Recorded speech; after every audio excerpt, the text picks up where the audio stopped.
మేడారం సమ్మక్క సారలమ్మ జాతరకు ప్రభుత్వం అన్ని ఏర్పాట్లు పూర్తి చేసిందన్నారు డిప్యూటీ సీఎం కడియం శ్రీహరి. భక్తులకు ట్రాఫిక్ క్యూ లైన్లలో సమస్యలు లేకుండా అన్ని చర్యలు తీసుకుంటామన్నారు. జాతర ఏర్పాట్లలో శాశ్వత పనులకే ప్రాధాన్యత ఇచ్చామన్నారు. ఈ నెల 19 సీఎం కేసీఆర్ సమ్మక్క సారలమ్మలకు మొక్కు చెల్లిస్తారని చెప్తున్న కడియం శ్రీహరితో మా ప్రతినిధి ఫేస్ టు ఫేస్. ఓ మహాఘట్టానికి కడియలు సమీపిస్తున్నాయి. తెలంగాణ కుంభమేళ గెలిచే మేడారం సమ్మక్క సారలమ్మ జాతర కోసం సర్వం సిద్ధమవుతుంది. వనం నుంచి జనంలోకి వచ్చే అమ్మవారిని దర్శించుకునేందుకు కూడా భక్తులు తహతహలాడుతున్నారు. ఈ నెల 17 నుంచి కూడా సమ్మక్క సారలమ్మ జాతర ప్రారంభంగా ఉన్నది. అయితే రాష్ట్రంలో తొలిసారిగా వస్తున్న మేడారం జాతరను ప్రభుత్వం ప్రతిష్టాత్మకంగా తీసుకుంది. అయితే ఏర్పాట్లకు సంబంధించి కానీ ఆ 4 రోజులు వచ్చే క్రౌడ్కు ఎలాంటి ఇబ్బందులు లేకుండా ఎలాంటి చర్యలు తీసుకోబోతున్నారో తెలుసుకునే ప్రయత్నం మనతోటి డిప్యూటీ సీఎం కడియం శ్రీహరి గారు ఆయనతో మాట్లాడు. సార్ చెప్పండి, రాష్ట్రంలో తొలిసారిగా వస్తున్న మేడారం దాదాపు ఇప్పుడు ప్రభుత్వం ప్రతిష్టాత్మకంగా తీసుకుంది. ఈసారి జాతర ఎలా ఉండబోతుంది అనుకుంటారు? ఫిబ్రవరి 17, 18, 19, 20 తేదీలలో మేడారం జాతర జరుగుతున్నది. 6 మాసాల క్రితమే తెలంగాణ రాష్ట్రంలో మొట్టమొదటిసారిగా జరిగే ఈ మేడారం జాతరకు భక్తులకు ఏ రకమైన ఇబ్బందులు కలగకుండా, అసౌకర్యాలు లేకుండా అన్ని జాగ్రత్తలు తీసుకొని పనులు మంజూరు చేసి చేయడం జరుగుతున్నది. దాదాపుగా 95% పనులు పూర్తయినాయి. ఇంకొక 5% పనులు మిగిలి ఉన్నాయి. అవి కూడా 1-2 రోజుల్లో పూర్తయ్యే అవకాశాలు ఉన్నాయి.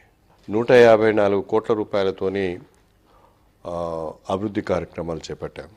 ప్రతిసారి కూడా ఎక్కువగా తాత్కాలిక పనులకు నిధులు వెచ్చించి ఖర్చు చేసేవారు.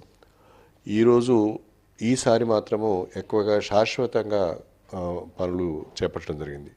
ప్రధానంగా రోడ్స్ వైడనింగ్ కానీ, స్ట్రెంథనింగ్ కానీ, పక్కా స్ట్రక్చర్స్ కానీ, లేదా షాపింగ్ కాంప్లెక్స్, డార్మెటరీ, గెస్ట్ హౌస్లు, ఇలాంటివన్నీ కూడా కొన్ని సులభ కాంప్లెక్స్లు, జాతర తర్వాత కూడా అక్కడికి వచ్చే భక్తుల కొరకు టాయిలెట్స్, బాతింగ్ చేసుకోవడానికి బాతింగ్ రూమ్స్, ఇవన్నీ కూడా పర్మనెంట్ బేసిస్ మీద ఏర్పాటు చేయడం జరిగింది.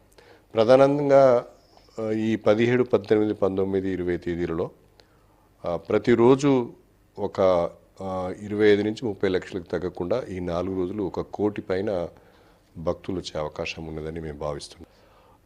ఆర్టీసీ వాళ్ళు దాదాపుగా 3600 పైచిలకు బస్సులు నడపడానికి నిర్ణయం తీసుకున్నారు.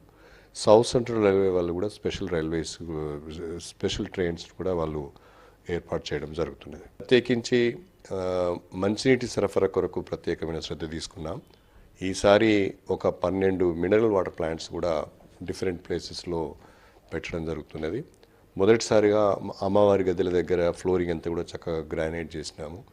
2 ఐమాస్ లైట్స్ కూడా పెట్టాము. మొత్తము మేడారం జాతర ప్రాంగణం అంతా కూడా బ్రహ్మాండంగా విద్యుత్ దీపాలతోని రాత్రి కూడా పగలే ఉండే విధంగా ఏర్పాటు కూడా చేసుకున్నాం. బాతింగ్ ఘాట్స్ వెంబడి కూడా 24 గంటలు మేము పోలీసు నిఘా, సీసీ కెమెరాస్ కూడా మేము ఏర్పాటు చేసుకున్నాం. గజయితగాలను కూడా అందుబాటులో పెట్టుకున్నాం. ఎక్కడ కూడా ఎవరికి కూడా ఇబ్బంది కలగకుండా అన్ని జాగ్రత్తలు తీసుకునే ప్రయత్నం చేస్తున్నాం. ఈసారి వివిఐపీలకు ప్రత్యేక దర్శనం, భక్తులకు ప్రత్యేక మార్గము, చివరికి చంటి పిల్లలు ఉన్న వాళ్ళకు, ఏజ్డ్ అంటే వృద్ధులకు కూడా వేర్వేరు మార్గాలు ఏర్పాటు చేయడం జరిగింది. కాబట్టి ఎవరికి కూడా ఏ రకమైన ఇబ్బంది జరగకుండా జాగ్రత్తలు తీసుకుంటున్నాం. సార్, ఈసారి జాతరకు ముఖ్యమంత్రి ఎప్పుడు రావచ్చు? ముఖ్యమంత్రి ఒకరోజు పర్యటన ఉంటుందా? 19వ తారీఖు ఇంకా ఏమన్నా ఎక్కువ ఉండే అవకాశం ఉంది? ముఖ్యమంత్రి గారు, గౌరవ ముఖ్యమంత్రి తెలంగాణ కల్వకుంట్ల చంద్రశేఖరరావు గారు 19వ తారీఖు ఉదయం 11:30, 12 గంటల వరకు హెలికాప్టర్లో మేడారం చేరుకుంటారు. గద్దెలపైన ఉన్న తల్లులను దర్శించుకున్న తర్వాత అక్కడే భోజనం చేసుకొని తిరుగు ప్రయాణం చేస్తారు. Thank you sir. మొత్తానికైతే మేడారం సమ్మక్క సారలమ్మ జాతరకు సంబంధించి ప్రభుత్వం విస్తృత స్థాయి ఏర్పాట్లు చేస్తుందని చెప్తున్నారు. అయితే భక్తుల సౌకర్యం కోసం పోలీసు రూల్స్ అండ్ రెగ్యులేషన్స్ ఏది ఉందో అటు ప్రజలు కావచ్చు, అటు వీఐపీలు కావచ్చు, ఎవరైనా కానీ అవి పాటించి ఎవరికి ఇబ్బందులు లేకుండా చూడాలని అమ్మవార్ల దగ్గరకు వచ్చే భక్తులు క్షేమంగా దర్శనం చేసుకుని వెళ్లే విధంగా కూడా ఈ ఏర్పాట్లన్నీ చేస్తున్నామంటూ కూడా డిప్యూటీ సీఎం కడియం శ్రీహరి చెప్తున్నారు. కెమెరామెన్ క్రాంతి కుమార్తో కృష్ణమోహన్, V6 న్యూస్, వరంగల్.